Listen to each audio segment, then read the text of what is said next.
Have you ever heard of someone so closely connected to God that they escaped death? A person who not only survived the darkest times, but also witnessed visions of heaven, the angelic realms, and secrets of the apocalypse. That is Enoch, a mysterious figure who has amazed the world for thousands of years. Even more astonishing is the Book of Enoch, a controversial text filled with shocking revelations, once excluded from the Bible. Did Enoch really write this book? And if so, why was it banned? Stay with us to uncover the truth behind one of the Bible's most enigmatic stories. Don't forget to hit the subscribe button so you won't miss out on mysterious stories and lesser-known biblical insights. Let's begin by exploring Enoch from the Bible, a special figure chosen by God, with a unique destiny and a legacy that has made countless believers ponder over the centuries. Imagine a world drowning in chaos, where darkness and corruption spread so deeply that even God could no longer stand by. Amidst it all stood one man, someone who dared to draw so near to God that he shattered all boundaries of human existence. That was Enoch, a figure shrouded in mystery, a man with such a profound spiritual connection that he never experienced death. According to the Bible, we know that Enoch, the fifth descendant of Adam and the great-grandfather of Noah, lived a holy and faithful life dedicated to God. He also became the father of Methuselah, the longest living man, and during his more than 3 centuries on earth, he had many other children. Enoch was one of only 2 people taken directly to heaven, completely escaping death. In Genesis, Enoch's life is summarized in one evocative phrase: Enoch walked with God and he was no more, because God took him. No details, no explanations, just a sudden disappearance, as though he stepped from this world into the divine. What does this mean when we think about walking with God in a world teetering on the brink of destruction? And why was Enoch alone spared from death? The New Testament sheds only a bit more light on this mystery. In Hebrews 11:5, we learn that, by faith, Enoch was taken up so that he should not see death. Reflect on such a powerful faith, a connection to God so deep that it transcended natural limits. No funeral, no grave. Enoch simply vanished. Ancient Jewish texts and early Christian writings suggest Enoch was no ordinary man. Many believe he was a prophet, a seer, a witness to a declining world. Imagine Enoch living in a time when humanity's sins were on the rise. He walked so closely with God that he became privy to divine secrets, secrets of heaven's structure, the mysteries of creation, and the destiny of humankind. But the key question is, if Enoch was granted such visions, did he record them? And if so, where are those documents now? Did he leave behind a book detailing what he had seen? A book revealing the invisible realms, the fate of fallen angels, and the secrets of the apocalypse? From here, we arrive at the Book of Enoch, an ancient text claiming to have been written by Enoch himself. This book is filled with apocalyptic visions, celestial beings, and strange prophecies. But is it truly the work of this mysterious figure, who never tasted death? Or is it the product of someone else, centuries later? And if it's not in the Bible, does its content contain something too dangerous or too disruptive to be included in the canon? The Book of Enoch is also known as a religious and apocalyptic text, written in ancient Hebrew. The earliest sections of this ancient manuscript are estimated to date back to around 300 to 200 BCE, while the newest part, the Book of Parables, may date to around 100 BCE. While the Book of Enoch is not part of the biblical canon, it is widely used in Ethiopian and Eritrean sects of the so-called Coptic Orthodox Church. Ethiopian Jews, known as Beta Israel, included the Book of Enoch in their Tanakh, but modern Jews exclude it. The Book of Enoch is a work that pushes the boundaries of the known Bible, daring to address angels, giants, and visions of apocalyptic destruction. The book contains unique and valuable information about the origins of demons and giants, Nephilim. According to the text, Enoch is considered the forefather of the giants. It depicts a grim history of the giants, who faced destruction due to the harm they caused to earth. The book describes Nephilim Maweh, the son of the angel Barakel, having a prophetic dream about a great flood and the destruction it would bring. Other Nephilim, including Ohia and Hahia, the sons of the fallen angel Shemyaza, had similar dreams, followed by many other giants who shared the same ominous visions. These visions led the Nephilim to realize their doomed future, prompting them to seek help from Enoch. However, Enoch had already departed from Earth. Nephilim Maweh was sent on a cosmic journey to find Enoch, with the text describing the journey as flying with arms like an eagle. At the end of this journey, Yahweh found Enoch and pleaded for his help. Yet the giants had to face the consequences of their actions. The great flood swept them all away, erasing everything. The mystery of the giants was buried along with them. This book, detailing the downfall of the Nephilim, is thus called the Book of Giants. However, a lingering question has puzzled scholars and believers alike. Did Enoch truly author this book, or was it a mystical text attributed to him by others to enhance its credibility and significance in the ancient literary world? There is a term for such books, sra, also referred to as graal, which denotes works attributed to a renowned figure to build trust. Many scholars believe that the Book of Enoch falls into this category, meaning it may not have been written by Enoch himself, but by someone centuries later who used his name. This phenomenon is common in ancient texts and is considered a form of homage, a way to preserve the spirit of a revered figure.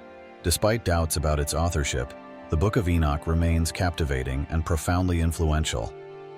Ancient Jewish groups and Christian communities revered it as a bridge to hidden knowledge of the spiritual world. The Ethiopian Orthodox Church still considers the Book of Enoch as part of the Bible, incorporating it into their canon to this day. For them, Enoch's words are not merely symbolic, but also prophetic, serving as a pathway to truths both terrifying and inspiring. But why attribute this book to Enoch? The text itself provides clues within its pages. The Book of Enoch claims to be a record of Enoch's visions, describing his interactions with celestial beings, his journeys through heavenly realms, and the secrets of future judgment. Imagine being able to see the divine, witnessing angels, observing battles between good and evil, and being shown events yet to come. This is the world that the Book of Enoch unveils, a space mentioned by very few other figures in the Bible. Some argue that its content is too vivid, too detailed to be dismissed as mere fiction. Enoch, as portrayed in the book, is a prophet, a seer, conversing with archangels like Michael, Gabriel, Raphael, and Uriel. He learns of the Watchers, a group of angels who descended to earth and ultimately rebelled, leading to the birth of the Nephilim, a race of giants. The Book of Enoch describes how these Watchers corrupted humanity, imparted forbidden knowledge, and incited chaos on earth. However, the mystery deepens as the Bible also briefly references these beings. In Genesis 6:1-4, we read about the sons of God taking wives from human women and producing giants, echoing events mentioned in the Book of Enoch.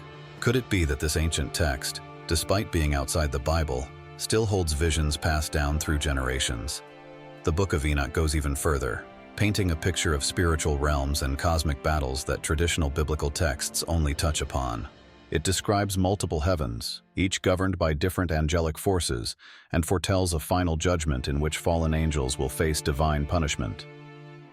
This is the world of Enoch, a realm witnessed by very few figures in the Bible. So, did Enoch truly author this book, recording these events in detail? Or is the Book of Enoch a later creation meant to honor Enoch and shed light on unresolved mysteries? The early church seemed uncertain.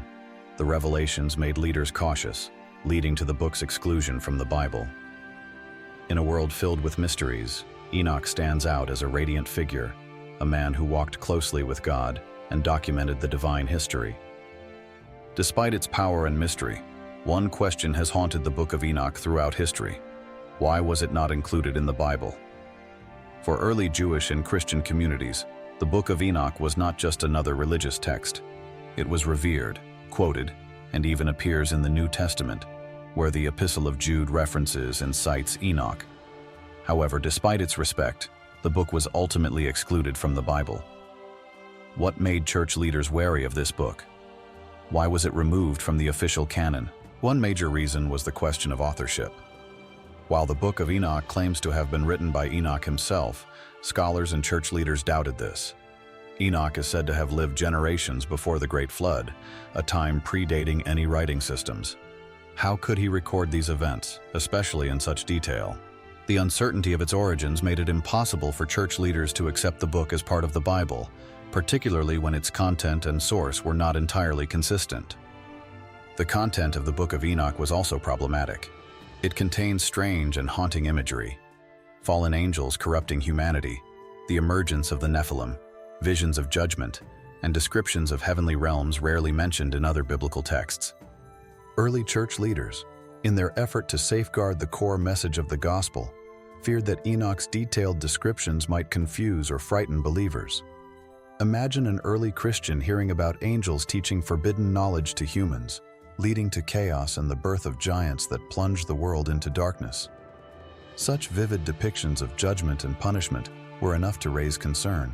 Theological consistency was another key factor. The Book of Enoch delves into themes that conflict with the core teachings of the Bible. Its detailed portrayals of the Watchers, fallen angels, and apocalyptic visions were seen as too divergent and risked distorting the understanding of God and the nature of sin. For early church leaders, defining a clear and unified canon was essential. Texts had to align with the overarching story of redemption, prophecy, and Christ's teachings. However, Enoch's visions did not fit within this framework. As a result, the Book of Enoch was excluded from the Bible. Nevertheless, the Ethiopian Orthodox Church holds the Book of Enoch in high regard, considering it a part of their biblical canon. To them, the book contains truths about angels, divinity, and judgment. Enoch's warnings are seen as prophetic, pointing to both historical and future events, especially concerning the end times. Outside Ethiopia, however, the book remains a mystery, relegated to the shadows of forgotten ancient texts. Does the Book of Enoch hold any value for today's world? Many believe it contains wisdom and profound insights. For example, it provides a detailed account of angelology, offering a structured view of the hierarchy of angels and their roles. Enoch speaks of archangels like Michael, Gabriel, Raphael, and Uriel, describing them as divine warriors and protectors. Those interested in the spiritual realm will find the Book of Enoch intriguing. However, it should be approached with caution. The Book of Enoch is not considered divinely inspired scripture, and its teachings should be viewed as supplementary rather than foundational. Enoch's vision of the Watchers, the fallen angels, offers cautionary lessons. In this narrative, the Watchers imparted forbidden knowledge to humanity, leading to chaos and judgment. It serves as a reminder of the consequences of overstepping the boundaries set by God. In modern times, with advancements in information and technology, Enoch's warnings may resonate with the risks of pursuing knowledge and power without ethical limits. How should we approach the Book of Enoch today? Some believe it is a treasure trove of supernatural insights, a guide to understanding the spiritual world around us. Others approach it cautiously, recognizing its value as an ancient text, but carefully discerning its messages in the light of Scripture. Ultimately, whether seen as wisdom, a warning, or a combination of both, the Book of Enoch remains one of the most fascinating ancient texts, inviting us to question, explore, and confront deeper realities of faith, judgment, and redemption. What do you think of the Book of Enoch? Is it merely a historical curiosity, or does it offer timeless lessons for us today? Let us know in the comments below. If you're intrigued by these discoveries, don't forget to like, follow our channel, and stay tuned for future videos. We look forward to hearing your thoughts and comments on this topic. Share your insights below. Thanks be to God for the knowledge and light He has given us. See you in the next video.